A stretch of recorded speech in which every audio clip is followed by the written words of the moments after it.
പ്രിയദർശിനി പദ്ധതിക്ക് പിന്നാലെ കൊച്ചി വൈപ്പിൻ റോറോ ഫെറി സർവീസിലും വനിതകൾക്ക് സൗജന്യ യാത്ര. മൂന്നാമത്തെ സർവീസ് മുഖ്യമന്ത്രി വി.ഡി. സതീശൻ ഉദ്ഘാടനം ചെയ്തു. സൗജന്യ യാത്രകളിലൂടെ ലഭിക്കുന്ന പണം സ്ത്രീകൾ മാറ്റിവെച്ച ഒരു സമ്പാദ്യമായി കാണണമെന്നും മുഖ്യമന്ത്രി പറഞ്ഞു. സ്ത്രീകൾക്ക് സൗജന്യ യാത്രയും കൂടി അനൗൺസ് ചെയ്ത് കൊച്ചി നഗരസഭ നമ്മളെ ഞെട്ടിച്ചിരിക്കുകയാണ്. സംഭവം എവിടെ നിന്നാണ് തുടങ്ങിയെന്ന് ഞാൻ പറയണ്ടല്ലോ. സ്ത്രീകൾ ട്രാൻസ്പോർട്ട് ബസ്സിൽ സർവീസ് ചെയ്യുമ്പോഴും നടത്തുമ്പോഴും ഈ റോറോയിലേക്ക് ചെയ്യുമ്പോഴും കിട്ടുന്ന ഈ സേവിങ്സ്, ആ പണം നിങ്ങൾ മാറ്റിവെക്കണം. അതിന് ഞാനൊരു KSF-ൽ ഒരു പിങ്ക് ചിട്ടി തുടങ്ങുന്നുണ്ട്, അതിൽ ചേർന്നതാണ്. സ്വന്തമായിട്ടൊരു സമ്പാദ്യം സ്ത്രീകൾ കൊണ്ടാണ് അഭിമാനത്തോടു കൂടി. അപ്പോൾ അതൊരു ആത്മവിശ്വാസം ഉണ്ടാവും. അതിനാണ് പിങ്ക് ചിട്ടി തുടങ്ങുന്നത്. ഇതിലൂടെ ഉണ്ടാകുന്ന ലാഭമെല്ലാം ആ പിങ്ക് ചിട്ടിയിലേക്ക് മാറ്റണം. അനിൽ ജോർജാണ് വിവരങ്ങളുമായി ചേരുന്നത്. അനിൽ ജോർജ്, എന്തായാലും പ്രിയദർശിനി സൗജന്യ യാത്ര ആ തരത്തിൽ പുരോഗമിക്കുകയാണ്. വലിയ വിമർശനങ്ങളൊക്കെ ഒരു വശത്ത് ഇപ്പോഴും ഉണ്ടായിക്കൊണ്ടിരിക്കുന്നുണ്ട്. സ്വകാര്യ ബസ്സുകാരൊക്കെ അവരുടെ പ്രതിസന്ധികളൊക്കെ പറയുന്നുണ്ട്. അതിന് പിന്നാലെയാണ് ഇപ്പോൾ റോറോയിലും കൊച്ചിയിൽ സ്ത്രീകൾക്ക് സൗജന്യ യാത്ര. അത് കൊച്ചി നഗരസഭയുടെ ഒരു പദ്ധതിയാണ്. അതാണ് ഇപ്പോൾ മുഖ്യമന്ത്രി ഉദ്ഘാടനം ചെയ്തിരിക്കുന്നത്. എങ്ങനെയാണ് അവിടെ ഉദ്ഘാടനമൊക്കെ നടന്നത്? മുഖ്യമന്ത്രി എന്താണ് പറഞ്ഞത്? സ്വാതി, പശ്ചിമ കൊച്ചിയെ സംബന്ധിച്ചിടത്തോളം വലിയ യാത്രാക്ലേശം അനുഭവിക്കുന്ന ഒരു സ്ഥലം കൂടിയാണ്.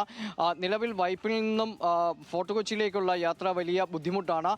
ഇവിടെ നിലവിൽ 2 റോറോ സർവീസുകളാണ് ഉണ്ടായിരുന്നത്. അതിലൊന്ന് സ്ഥിരമായി പണിമുടക്കുന്ന സാഹചര്യത്തിലുമായിരുന്നു. ഈ സാഹചര്യത്തിലാണ് മൂന്നാമത് ഒരു റോറോ സർവീസ് കൂടി ഇപ്പോൾ ഇന്ന് മുഖ്യമന്ത്രി ഉദ്ഘാടനം ചെയ്തത്.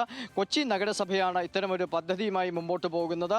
അവരുടെ മൂന്നാമത്തെ സർവീസിൻ്റെ ഉദ്ഘാടന ദിവസമായ ഇന്ന് ഈ സ്ത്രീകൾക്ക് ഇതിൽ സൗജന്യ യാത്ര, സ്ത്രീകൾക്ക് അതായത് വാഹനവുമായി സഞ്ചരിക്കുന്ന സ്ത്രീകൾക്കല്ല, അല്ലാതെ യാത്ര ചെയ്യുന്ന സ്ത്രീകൾക്ക് സൗജന്യ യാത്ര കൂടി ഇപ്പോൾ നഗരസഭ പ്രഖ്യാപിക്കുകയും ചെയ്തിട്ടുണ്ട്. അതിൻ്റെ ഉദ്ഘാടനവും മുഖ്യമന്ത്രി നിർവഹിക്കുകയും ചെയ്തു. ഇത്തരം സൗജന്യ യാത്രകളിലൂടെ സ്ത്രീകൾക്ക് മിച്ചം പിടിക്കാൻ കഴിയുന്ന പണം അത് അവരുടെ മാത്രം സ്വകാര്യമായ ഒരു സമ്പാദ്യമായി മാറണമെന്നും അത്തരമൊരു സ്വകാര്യ സമ്പാദ്യം സ്ത്രീകൾക്ക് കൂടുതൽ ആത്മവിശ്വാസം പകരുമെന്നും മുഖ്യമന്ത്രി പറഞ്ഞു. അതിന് ഒരു പിങ്ക് ചിട്ടി KSF-ൽ ഉടൻ ആരംഭിക്കുമെന്നും മുഖ്യമന്ത്രി പറയുകയും ചെയ്തു. ഈ പണം ഈ പിങ്ക് ചിട്ടിയിൽ നിക്ഷേപിക്കാൻ സ്ത്രീകൾ തയ്യാറാകണമെന്നും അത്തരമൊരു സമ്പാദ്യ പദ്ധതിയിലൂടെ മുമ്പോട്ട് പോകണമെന്നും മുഖ്യമന്ത്രി പറഞ്ഞു. ഒപ്പം പശ്ചിമ കൊച്ചിക്ക് ഒരുപടി വലിയ വികസന പദ്ധതികൾ ഈ സർക്കാരിൻ്റെ കാലത്ത് ഉണ്ടാകുമെന്നും മുഖ്യമന്ത്രി പറഞ്ഞു. ഒരു ഓഷനേറിയം, അതുപോലെ തന്നെ ഒരു ഫിലിം സിറ്റി, ഇത്തരത്തിലുള്ള വലിയ പദ്ധതികൾ ഉടൻ തന്നെ വിശാല കൊച്ചിയിൽ വരുന്നു. ഒപ്പം ഫോർട്ട് കൊച്ചി അടക്കമുള്ള പശ്ചിമ കൊച്ചിയെ ടൂറിസത്തിൻ്റെ ഒരു വലിയ കേന്ദ്രമാക്കി മാറ്റുമെന്നും മുഖ്യമന്ത്രി പ്രഖ്യാപിക്കുകയും ചെയ്തു. കുടിവെള്ള പദ്ധതി ഇപ്പോൾ ആദ്യഘട്ടത്തിൽ സർക്കാർ നൽകിയ ആദ്യത്തെ സമ്മാന പദ്ധതിയായി പശ്ചിമ കൊച്ചിക്കാർ കാണണമെന്നും അദ്ദേഹം പറയുകയും ചെയ്തു. സ്വാതി.